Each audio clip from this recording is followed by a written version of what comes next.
मेरी शादी कैसे ख़ानदान में हुई थी जिसमें कोई रोक टोक करने वाला नहीं था।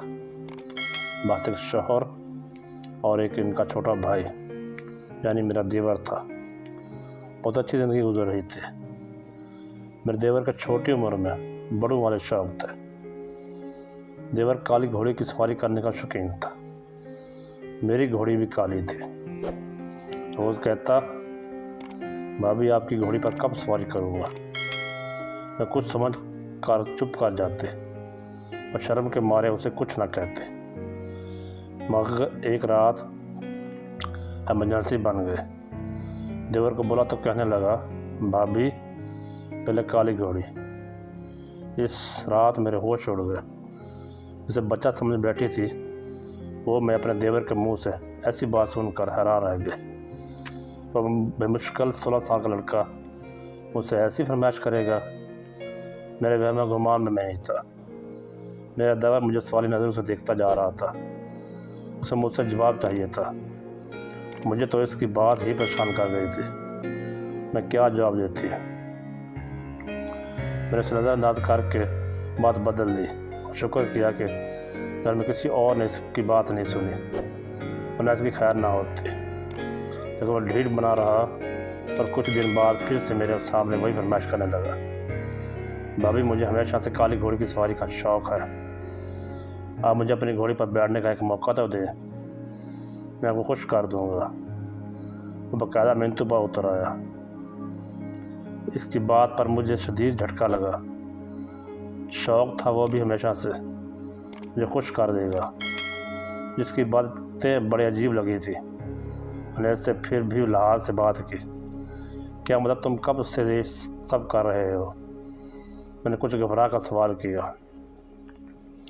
अब इसकी उम्र ही क्या थी, वो उसे शौक़ पाले लगा था। मैं जानती थी घर वालों में से किसी को भंग भी पड़ जाती तो क़यामत ही बर्पा हो जाती। कोई भी इसके शौक़ से वाकिफ़ नहीं था, क्योंकि सब अभी तक उसे बच्चा समझते थे और लाड़ प्यार से रखते थे। अभी उसे पढ़ाई की तरफ ही तवज्जो देनी चाहिए। वो था कि न जाने किस किस्म के वाला लड़कों में बैठने लगा था, मुझे फरमाइश कर रहा गया था। और 2 साल हुए हैं कि मुझमें शौक़ पैदा हुआ। मैंने अपना ये शौक़ सबसे छुप कर खूब पूरा किया है। जैसी आपकी घोड़ी है वो कभी नहीं मिली।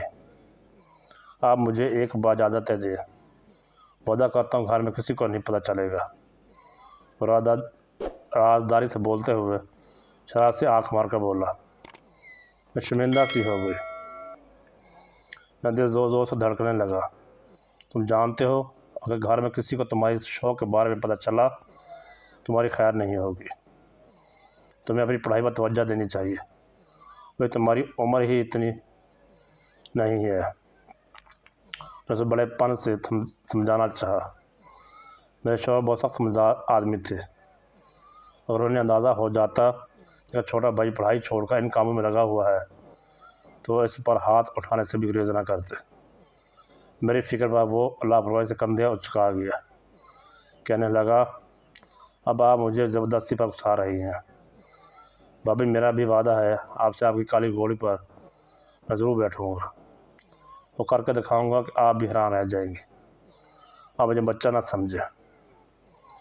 मुझे तो लगा था कि आप मेरा साथ देंगी, जिसको पता नहीं चलेगा। बस एक बार की बात है, लेकिन आपने तो मेरी बात का मान तक नहीं रखा। इसने मुझसे दरख्वास्त की तो इसकी ज़िद पर मैं मज़ीद परेशान में मुबतला होने लगी। ये शौक़ भी एक बार ख़त्म नहीं होगा, और तुमने यह शौक़ पूरा किया तो फिर तुम रोज़ ही ये ख्वाहिश करोगे। बस शौक़ भी बढ़ता जाएगा।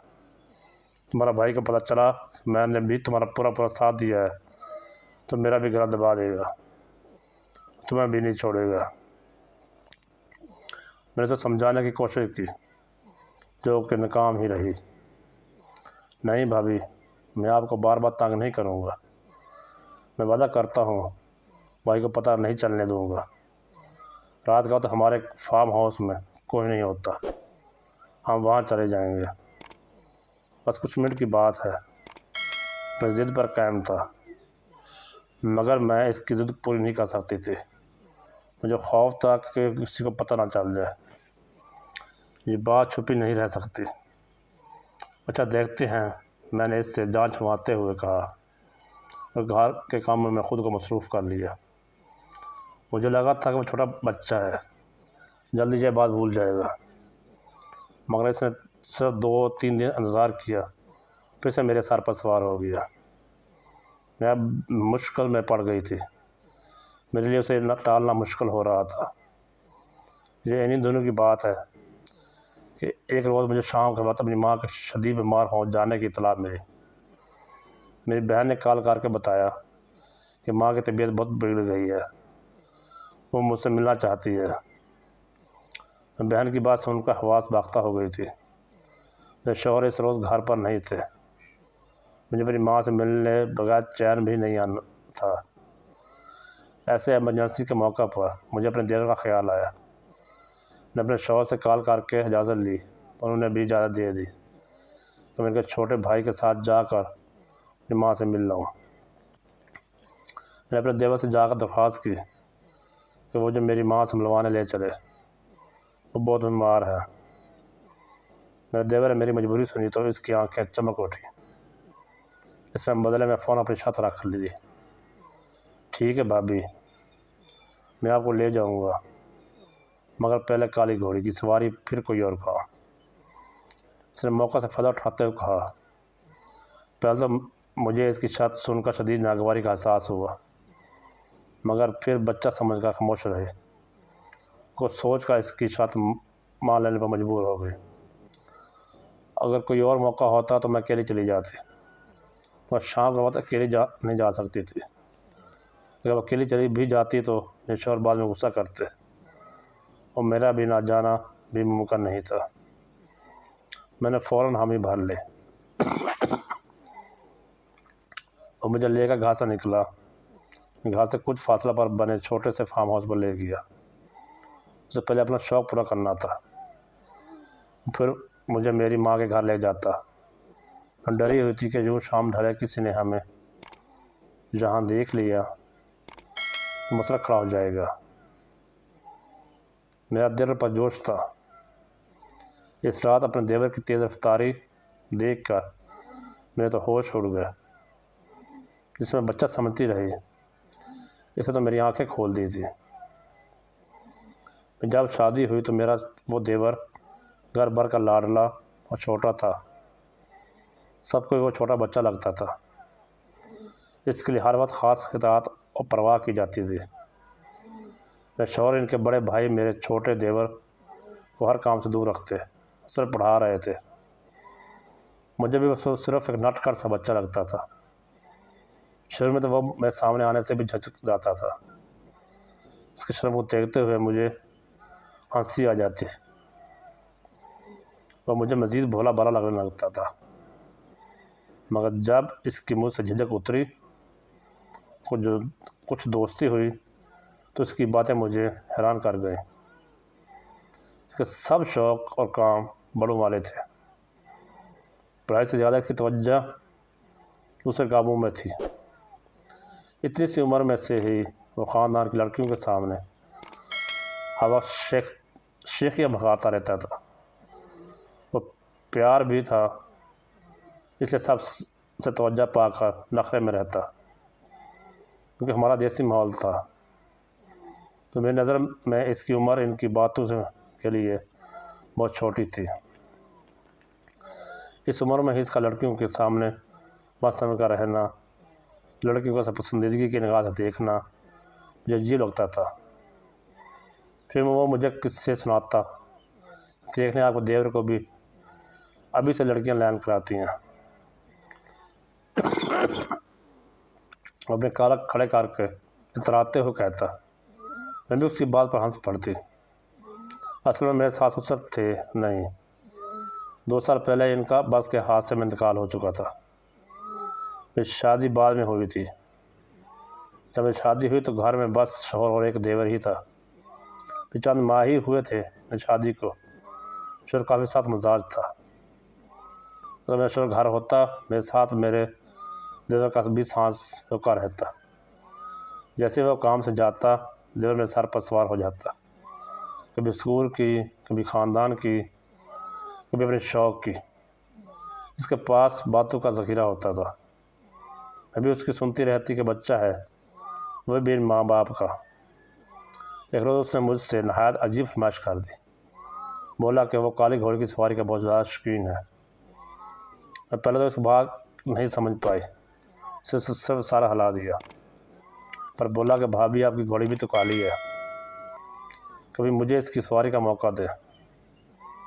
मैंने उससे कोई जवाब नहीं दिया, उसे ज़ाहिर किया जैसे सुना ही नहीं। मुझे इस रोज़ समझ आई कि वो अक्सर ही काली घोड़ी की बातें करता था, मुझे देखता था।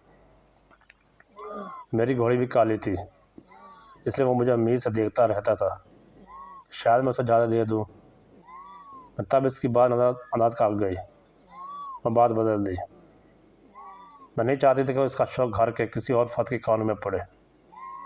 मुझे खौफ था सब ये ना समझ बैठे कि काली घोड़ी की तरफ इसकी तवज्जो मैंने दिलाई है। मुझे यकीन था मैं सख्त मिजाज में शौहर को भी मुझ पर शक होता तो वो मुझे मार डाल दे कि मैं इनके छोटे भाई की बिगाड़ रही हूँ। जो लगा मेरा देवर मेरा जवाब ना पाकर खामोश हो जाएगा, दोबारा मुझसे ऐसी बात नहीं करेगा। मगर वो काली घोड़ी की सवारी का बहुत ज़्यादा शौकीन निकला था। जब मौका मिलता मुझसे मिन्नतें करने लगता, जो बच्चा समझ कर मुस्कुरा कर टाल देती। कुछ दिन मज़ीद गुजरे तो वो ज़िद पर उतर आया। दिन रात मेरे गिर्द चक्कर लगाता और मेरी काली घोड़ी की सवारी के लिए इजाज़त तलब करता रहता। मैं टाल कर और बहाने बना थक गई थी, क्योंकि मेरी वो काली घोड़ी बहुत नखरीली बदतमीज़ थी। अपने ऊपर बैठे शख्स को पल में नीचे गिरा देती थी। मुझे ये डर लगा रहता कि अगर देवर को चोट आ गई तो मेरी शामत पक्की है। मगर वह मुझसे सिद्ध करके नहीं थक रहा था। पहले मैंने सोचा कि अपने शौहर को इस बुक का बताऊँ ताकि खुद ही अपने भाई को संभाल ले, मगर फिर मैं झिझक सी गई। अगर मेरा देवर गिर जाता तो पूरा घर मुझे बुरा भला कहता। मैं इस वजह से किसी को बता भी नहीं सकती थी। मैं अपने देवर के सामने जाना छोड़ गई थी। इसका शौक वक्त के साथ बढ़ता ही चला जा रहा था। इसकी ज़िद बढ़ती देखकर मैं घबराने लगी। फिर जिस रोज़ मेरी माँ की तबीयत अचानक बिगड़ने पर मुझे इस देवर की ज़रूरत पड़ी तो उसने मौका से फ़ायदा उठाकर मुझसे अपनी ज़िद मनवा ली। मुझे लगा तब वो बच्चा है, सवारी नहीं कर पाएगा, जल्दी थक जाएगा। मगर मेरा ख्याल इसने फार्म हाउस पर जाकर गलत साबित कर दिया था। बाजार वो छोटा बच्चा नहायत तेज़ निकला था। मैं शौक़ पूरा करके जब वो लौटा तो पसीने से तर था, चेहरा जोश की सुर्खी में डूबा हुआ था।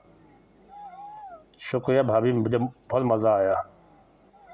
तो शक्कर से मुझे देखकर बोला। मैं इतनी किंग थी कि उसे जवाब दे नहीं पाई।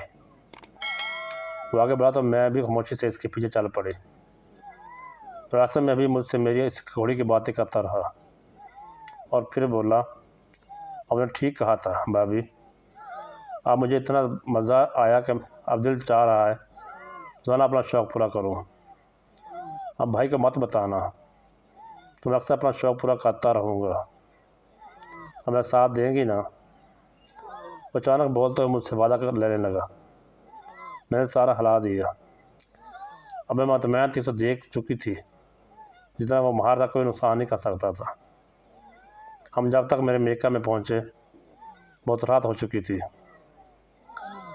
मैंने अपने देवर को इसके आराम के लिए कमरा दिखाकर खुद अपनी माँ के पास बैठ गई। मैं देवर इतना तो थका हुआ था कि बिस्तर पर गिरते ही सो गया। उसे खाने के लिए भी नहीं उठा। मेरी बहन ने हैरत से मुझे बताया, मैं बात बना गई कि वो सुबह से पढ़ाई करता रहा था, इसलिए अब थक गया है। जबकि खुद मुझे फार्म हाउस में जाने के बाद मुझे याद आ गया, जिसकी वजह से मेरा देवर इतना थक गया था। हमारे फार्म हाउस में घोड़ों के अस्तबल में जो नस्ली ऊंचे घोड़ों में मेरी स्याह काली घोड़ी खड़ी हुई थी। यह घोड़ी मुझे शादी के तोहफे में मेरे अब्बा ने दी थी। जब से मैं ब्याह कर आई थी, मेरे देवर की नज़र मेरी काली घोड़ी पर तक किसी गई थी। वो इस्तबल के करीब पहुंचकर परजोश सा मेरी काली घोड़ी पर हाथ फेर रहा था। इसे खोलते हुए अस्तबल से निकाल कर मैदान में मेरी नज़र में इस जैसा नौमर लड़का घोड़ों की सवारी कर ही नहीं सकता था। मेरी ऊंची लंबी घोड़ी की सवारी करता। मैं ये सोच कर उसे ज़्यादा नहीं देती थी, टाल मटोल से काम लेती रही। आज भी मैंने यह सोच कर ज़्यादा दी तो वो तो सवारी कर नहीं पाएगा, और कार भी ली तो ज़्यादा देर तक नहीं कर सकेगा, क्योंकि मेरी घोड़ी बहुत अथरी और नखरीली थी। वो काम ही किसी को अपनी सवारी करने देती थी, मगर मैं देवर ने नहायत महारत से इस पर सवार होकर उसे संभाल लिया था। वो किसी मार घोड़सवार की तरह उसकी सवारी कैसे ऐसे मैदान में गोल गोल चक्कर काटता घोड़े को भगाकर धुआं उड़ा रहा था। मैं हैरानज़दा उसे देख कर रही थी। जो यकीन नहीं आ रहा था वो इतना छोटा बच्चा इतना बड़ा घुड़सवार था, जिनका खानदानी शौक था।